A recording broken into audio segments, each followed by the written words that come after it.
Toshkent viloyati. Bu yerda ikkita yirik issiqlik elektr stansiyasi mavjud. Angren issiqlik elektr stansiyasi va yangi Angren issiqlik elektr stansiyasi. Angren issiqlik elektr stansiyasi hududida 3 ta kulshlak ombori mavjud bo'lib, omborlarning umumiy maydoni 83,21 gektar. 2025-yil 1-yanvar holatiga ko'ra, bu omborlarda 5,57 million tonna kul shlak zaxirasi to'plangan. Yangi Angren issiqlik elektr stansiyasida esa ikkita yirik ombor bo'lib, ularning hududi 178,5 gektardan iborat. Unda 14,1 million tonna kul shlak saqlanmoqda. Umumiy hisobda esa 20 million tonnaga yaqin kul shlak zaxirasi mavjud.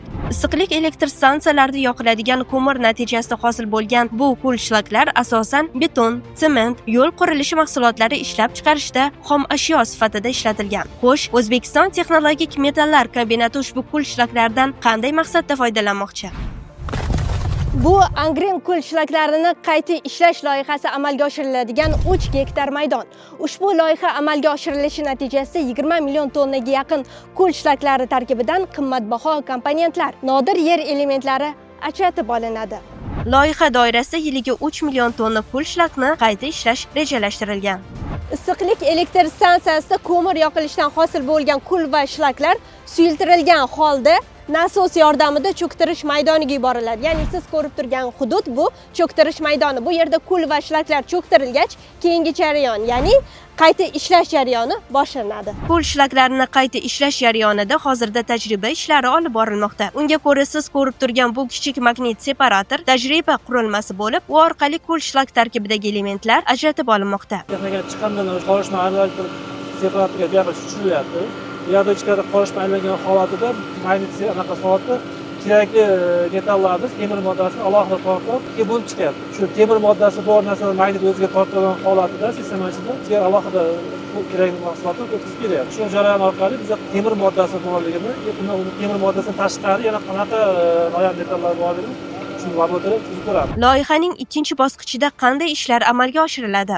Loyihamizning ikkinchi bosqichida o'zimizning texnologik metallarni ajratib olish ko'zda tutilgan. Texnologik metallarga kul shlaklar tarkibida rux, germaniy, molibden, marganes va shu kabi metallar mavjud. Pilot ustanovkamizga ishga tushirib, ikkita bosqichda metallarimizni ajratib olganimizdan keyin shu loyihaga 3 gektar yer ajratilgan. O'sha yerda kul shlaklarning hammasini qayta ishlash ko'zda tutilgan. Mazkur loyiha doirasida O'zbekiston texnologik metallar kombinati kul shlaklarini qayta ishlash loyihasi bo'yicha Xitoyning Shandong Huate Magnet Technology, Tianrun, Yevropaning Metso, FLS, Anzaplan, AQShning Green Technology va shu kabi qator dunyoning nufuzli kompaniyalari bilan muzokaralar olib bormoqda.